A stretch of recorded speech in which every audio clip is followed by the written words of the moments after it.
All right, no intro, you know. I just wanted to get started right away because, like I said, everybody is mourning the loss of Kobe Bryant. You know, I listen to a lot of people's videos at work. I listen to Ticket TV's video. I listen to Big Mike's. Listen to Quest. Listen to 7-8. Listen to Say Less. You know, everybody. Tariq Nasheed, Dr. Boyce Watkins, the Black Authority. You know, everybody's perspective on Kobe Bryant, but we all was in agreement. It was a tragedy what happened to him, and another young black man gone. Another young black man gone. Last year, probably the most shocking tragedy was Nipsey Hussle. But now, this year, maybe Kobe Bean Bryant. Arguably, at least in your top 5 greatest basketball players that ever played on a court. That ever played full court basketball. But I want to talk about, and particularly the media. Oh yeah, and I'm not done with that liar. You know what I'm saying? Allison Morris. That lady is a liar. But I want to talk about how people like her think. She basically was showing her white supremacist attitude when she issued that statement. But let me get back to Kobe Bryant. We all knew this was going to happen. The subs knew it. I knew it. It was just one of them moments. Just wait for it. Like I said, Kobe Bryant hadn't even been officially gone like 6 hours before the lamestream media started to bring up that stuff that Kobe Bryant never was really charged for, where the charges were dropped because of lack of evidence. You know, the charges were dropped. And I'm gonna talk about her in a separate video too. But what I seen today showed me that nothing is ever gonna change. I saw a lot of disgusting stuff in regards to Kobe Bryant's passing, where people, opportunists, groups, and organizations was taking the time out to make it about their movement instead of making it about a 41-year-old black man and father that lost his life. I seen some stuff that was on social media, you know, via Tariq Nasheed and other people, some of the brothers in the LDBC, that just like made me, like, I was so mad that I usually don't let people get to me like that or get under my skin like that, but I was so mad with some of the things that I had seen people do and say towards Kobe Bryant. I went into the closet and cocked one of my hammers. That's how mad I was. I put, you know what I'm saying, I put the extendo in. And I was so mad because I felt nothing but disrespect as a black person. I was a fan of Kobe's. I wasn't a Lakers fan, but I was a fan of Kobe's. But I just saw how cruel the media was and how cruel some of these so-called people was. You know, everybody came out in full force. The Coons came out. You know, the Alphabet people came out. You know what I'm saying? These fake Me Too hoes came out. They were calling this man a rapist. Then you had a comedian on there talking about Kobe Bryant got what he deserved. No, he didn't. Talking about because he got away with rape. But I'm going to completely give you guys a reminder. And I got to keep it 100. Like I said, I don't usually let people make me so mad to where I want to kick their ass. But that dude, I wanted to whoop his ass. Because he was inaccurate and he was wrong. Kobe Bryant didn't rape anybody. But like I said, the media couldn't wait to bring that up. Like I said, our past is never forgotten. But the other people is off limits. And this is why I'm going to keep going in on Marshall Mathers. And I'm going to say this once again. Any black person that buy that dude's records, stream his records, and put money into that racist dude's pockets, and you black, you are a moron. You are pathetic. And don't give me that shit that, oh, well, he was 15 when he made those demo tapes. But we got over it. We forget. Who is we? Who is we? And this is the audacity of Caucasian people. They say we forgave them as if they speak for everybody. You don't speak for me. You guys do not speak for me. You humanoids do not speak for me. And that's what a lot of these people are, the humanoids. They are not human. They were calling this man a rapist and saying that he got what he deserved. See, that's how you looked at in society. If you black, it's no such thing as innocent till proven guilty. As guilty, you did it, you're guilty. And that has always been the history when it comes to a white woman and a black man. All the white woman got to do is say, hey, this black man, but where is he? You are automatically presumed guilty. And because they know all the lady got to do is say, oh, this black guy did it. I remember this TV show. I forgot what was the name of the show, but it was funny. They did like a little, they did a scene, and they had a white lady in there, and it was these two officers. They was talking, and she was claiming that she got robbed, and they didn't believe her because her story didn't match up, and they was just like, it was inconsistent. So the police officers, before they got her statement, her official statement, dude said, how much you want to bet she gonna say it was a tall black dude? So dude said, I'll bet you $20. So as soon as the cop walk in there and he say, ma'am, do you want to tell? And then she said, oh, it was a guy, he was tall, he was black. And then he looked at the dude and he said, pay up. Because let me tell you something. The police was so used to hearing that, it's routine to them.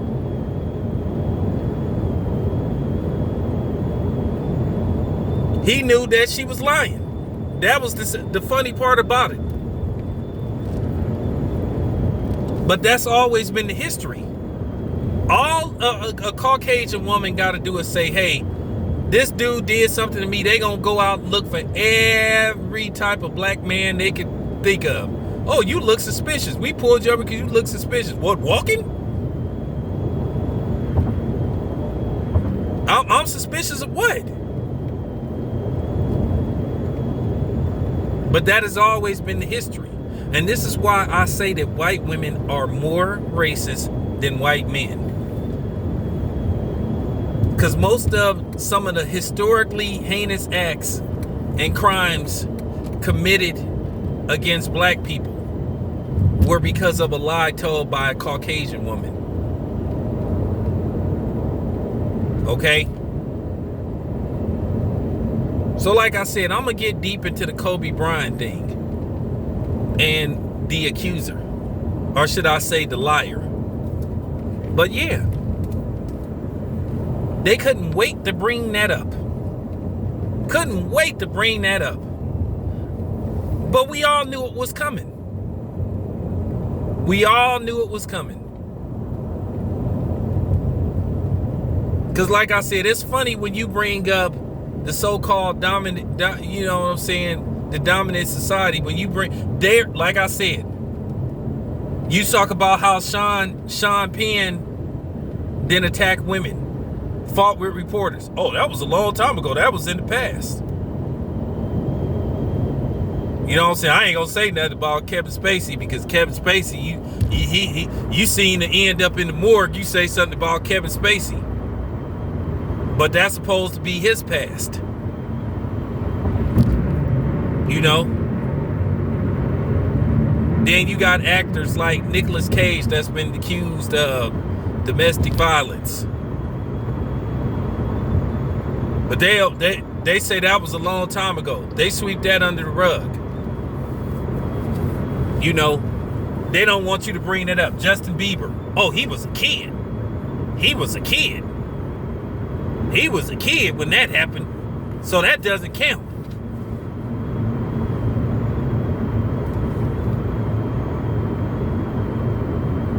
But like I said, Trayvon Martin, Tamir Rice lost their lives, and they were kids. Okay? So you could save that. This is what I'm saying. You around as a black man, everybody is against you.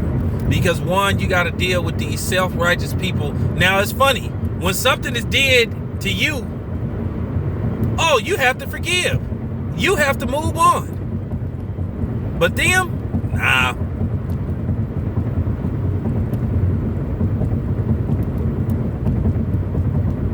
They don't forgive you.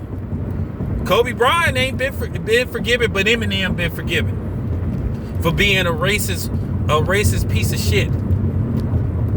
Ted Danson was forgiven for walking around in blackface. Okay. I mean, it never ends. It never ends. Our past is always brought up. Chris Brown. That happened when he was 19. Chris Brown is 30 years old now. Still bringing that up. Okay? Won't shut up about that. But yet the guy that played in Speed Racer threw a lady over a table. But they don't bring that up. He's forgiven.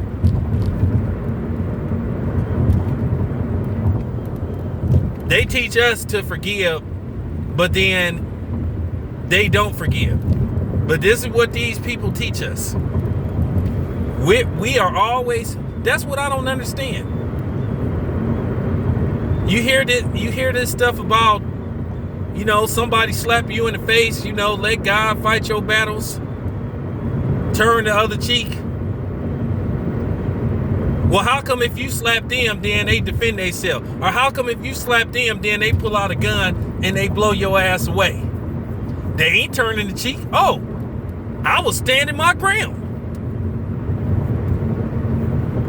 But if they attack you, you just supposed to pray about it. Well, I'll tell you what. You come towards me and I feel like I'm threatened, I'm going to hurt you, and then I'll pray later. I'll pray later. Because they sure ain't turning the cheek when it's the other way around. They sure ain't praying for you when they get into it with you. They trying to do bodily harm to you. But you, because you've been told that you ain't supposed to retaliate. You've been told that you're supposed to just be obedient.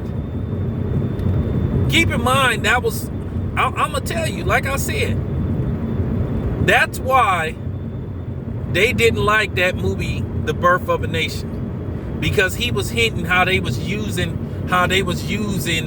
religion to subdue black people and manipulate them into not retaliating against their slave master, no matter how much or what is done to you. You are just supposed to sit up there and take it. I'm serious. So somebody in your house, he got a knife. He got a knife and he coming towards you. Well, I guess it's my time to go. No, I don't believe in that. I don't believe in that. I believe you fight for your life until you don't have no life no more. Or I'm not gonna fight you back. I'm gonna pray about it. But then if that dude with a knife come in a white guy's house and he get his ass blue on the ground, then it's called self-defense. He ain't talking about I'm finna turn the other cheek. He ain't talking about I'm finna forgive you. We the only ones that holler that shit.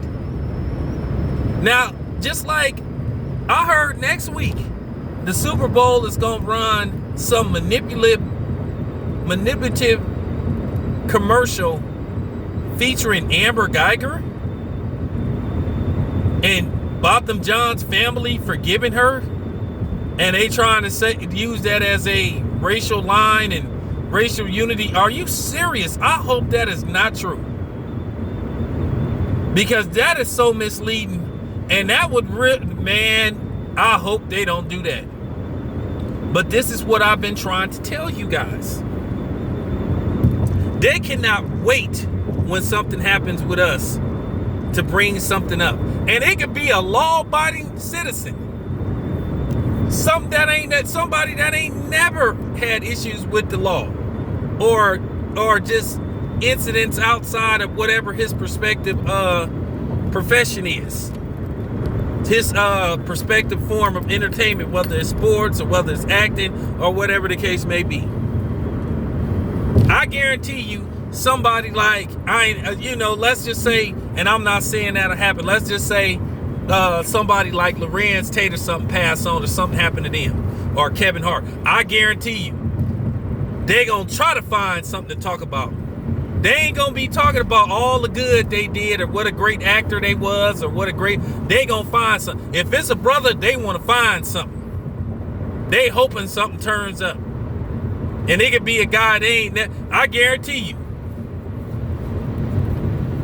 And if they, and what's to say they won't make up something? That's how bad it is. Like I said, the man Kobe Bryant hadn't even been passed away for like 6 hours. Couldn't wait to bring that up. Couldn't wait to bring that up. And like I said, for the people that were sitting up there saying he got what he deserved, you are sorry. You are sorry. Calling him a rapist and all that. I was like, man, I was just, I wasn't even shocked, but it just goes to show you nothing will ever change. This is what a lot of them think about us. This is how they feel about us. Just real talk. Couldn't wait. But you know what? Not today. We not gonna let y'all get away with it this time. We not gonna let y'all ruin Kobe Bryant's good name. Not today. Because y'all done got away with that too many times. But this time, we fighting back. You're not getting away with this time. We not gonna let you smear Kobe Bryant's name.